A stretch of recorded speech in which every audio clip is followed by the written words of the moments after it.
सो दोस्तों, welcome in discover Rajasthan.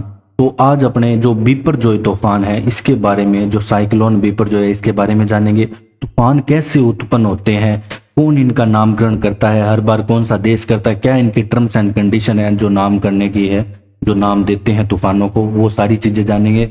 और साथ ही साथ अपने जानेंगे जो अभी तक दुनिया के 5 खतरनाक तूफान आ चुके हैं उनके बारे में भी।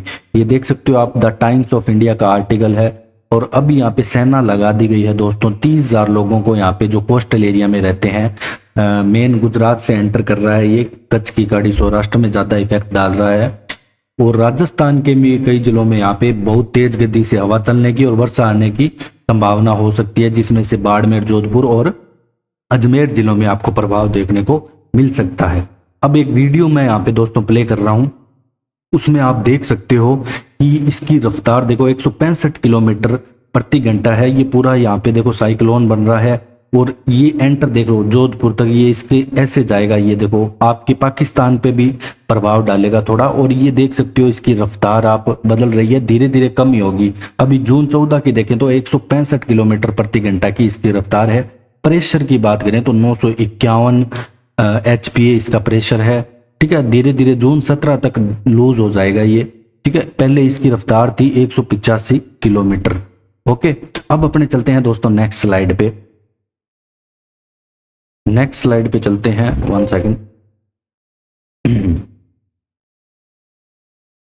अब देखो दोस्तों, जो यहाँ पे उत्तर हिंद महासागर में उष्णकटिबंधीय चक्रवातों के नामों की जो नई सूची है, ये पृथ्वी विज्ञान मंत्रालय है अपना, उसके द्वारा ये सारी चीजें बताई गई है। वहां से मैंने ये डाटा लिया है। तो मौसम विज्ञान केंद्र है और 5 क्षेत्रीय उष्णकटिबंधीय चक्रवात चेतावनी केंद्र है नामकरण के लिए स्थापित किए गए। इसमें है ना अभी तक 13 देश हैं टोटल। कितने देश हैं? 13 देश हैं। और वो 13 देश कौन कौन से हैं देख सकते हो आप।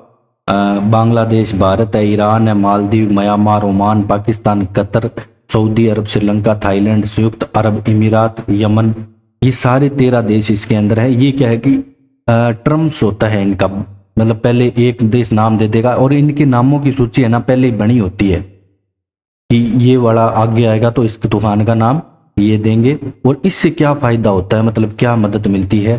चक्रवात की जो स्थिति होती है कि उसकी रफ्तार क्या है, वो कहाँ पे किस क्षेत्र में नुकसान पहुंचा सकता है, वो जानने में मदद मिलती है।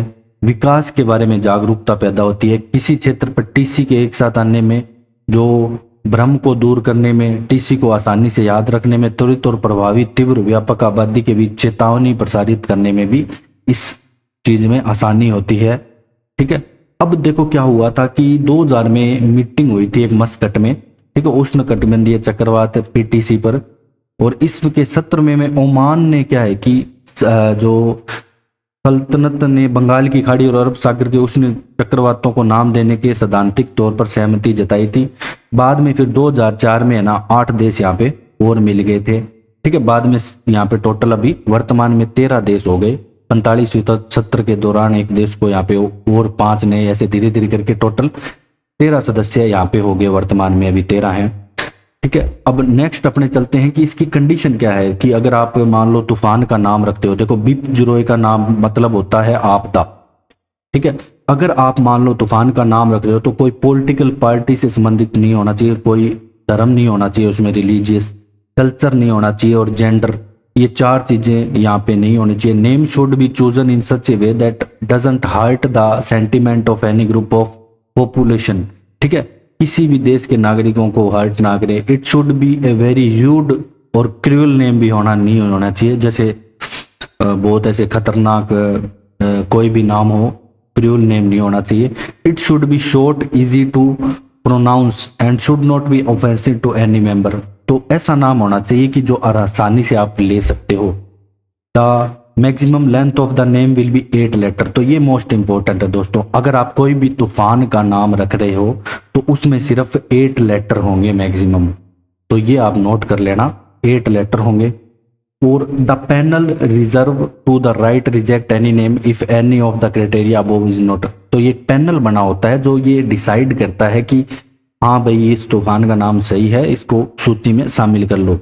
द फाइनलाइज नेम में आल्सो बी जो renewed during the course of time of implementation with the approval of PTC is annual session.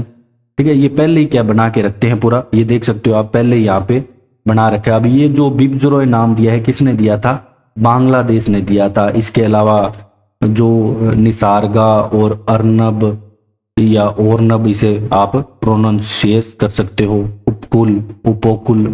ठीक है, ये प्रोनाउंसिएशन भी साथ में दिया होता है कि आप इसको क्या क्या प्रोनाउंसिएट कर सकते हो। तो ये बिपजोरॉय नाम बांग्लादेश ने दिया, ये आपको याद होना चाहिए। ठीक है, अरब सागर से उठ रहा है ये। बाकी देशों द्वारा भी देखो वर्तमान में नाम दिए जा चुके हैं और बहुत सारे नाम यहाँ पे यूज भी हो चुके हैं। तो इनकी क्या है कि बारी आती है, देखो जैसे मान लो पहले बांग्लादेश आ गया, फिर अब मान लो नेक्स्ट बार इंडिया की है, फिर ईरान की है, फिर ऐसे ये नाम देंगे। ठीक है, इनका क्षेत्र भी फिक्स है जो महासागर का है। अब अपने जानेंगे दुनिया के जो 5 सबसे खतरनाक तूफान है अभी तक आ चुके हैं। भोला चक्रवाती तूफान, ये तूफान दोस्तों आया था 1970 में। तो इसने पूर्वी पाकिस्तान जो अब बांग्लादेश में है 1970 में, मतलब बांग्लादेश में हानि पहुंचाई थी। बहुत ही भयावह तूफान था, 5 लाख लोगों की यहाँ पे जान चली गई थी। सोर्स बता दूं दोस्तों, ये अमर उजाला से लिया गया है। और हुगली रिवर साइक्लोन की बात करूं तो इस तूफान की वजह से करीब 3.5 लाख लोगों की मौत हो गई थी। उस तूफान के इतिहास में सबसे खतरनाक साइक्लोन में गिना जाता है। 1737 में आया था ये, कलकत्ता में भारी तबाही मचाई थी। अब नेक्स्ट आता है हैबोंग टाइफून। इस तूफान, ये वियतनाम में आया था 1881 में, इसने भी बहुत ज्यादा तबाही मचाई थी। कोरिंगा साइक्लोन की बात करूं तो ये भारत के आंध्र प्रदेश के कोरिंगा में आया था 1839 में। यहाँ भी 40 फीट ऊंची लहरें आपको देखने को मिली थी। बेकरगंज साइक्लोन की बात करें तो ये चक्रवाती तूफान 29 अक्टूबर से 1806 भारी तबाही मचाई, 2 लाख लोगों की यहाँ पे मौत हो गई। तो ये थे दोस्तों 5 जो भीषण चक्रवाती तूफान कह सकते हो। अब देखो दोस्तों, तूफान है ना, उठता कैसे है। अब मान लो कोई भी तूफान है, वे आएगा कैसे।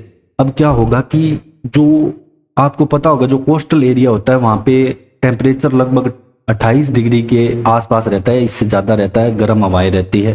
अब गर्म हवाएं क्या करती है कि ऊपर उड़ती है, और साथ ही साथ क्या है कि जो ठंडी हवाएं हैं, इस कारण क्या है कि ज़्यादा टेम्परेचर के कारण आसपास के एरिया में निम्न दाब केंद्र बन जाता है। तो गर्म और ठंडी हवाएं मिलकर है ना तूफान बनाती है, और वो हवाओं की दिशा है ना निम्न दाब क्षेत्र जहाँ पे बनता है ना, तो वहां की ओर बढ़ती जाती है, जहां पे निम्न दाब क्षेत्र बनेगा, लो प्रेशर एरिया। और अपने देखो ऐसे तो राजस्थान के जैसलमेर में भी न्यून दाब केंद्र बनता है, लेकिन बात ये है कि वहां पे पहुंचते पहुंचते है ना वो मानसून वहां पे पहुंच ही नहीं पाता, क्योंकि बंगाल की खाड़ी का जब अपने पढ़ते हैं डिटेल में तो यही चीजें पढ़ते हैं। तो निम्न दाब केंद्र भी जैसलमेर में बहुत बनता है, लेकिन वहां तक पहुंच नहीं पाता बंगाल की खाड़ी का, जब हम मानसून की बात करते हैं। अभी तो मैं साइक्लोन की बात कर रहा हूँ, ठीक है। तो ये तूफान के बारे में दोस्तों कुछ बेसिक जानकारी। अगर आपको डिस्कवर राजस्थान का कंटेंट पसंद आया तो इसे शेयर करें, सब्सक्राइब करें। Thanks for joining discover Rajasthan.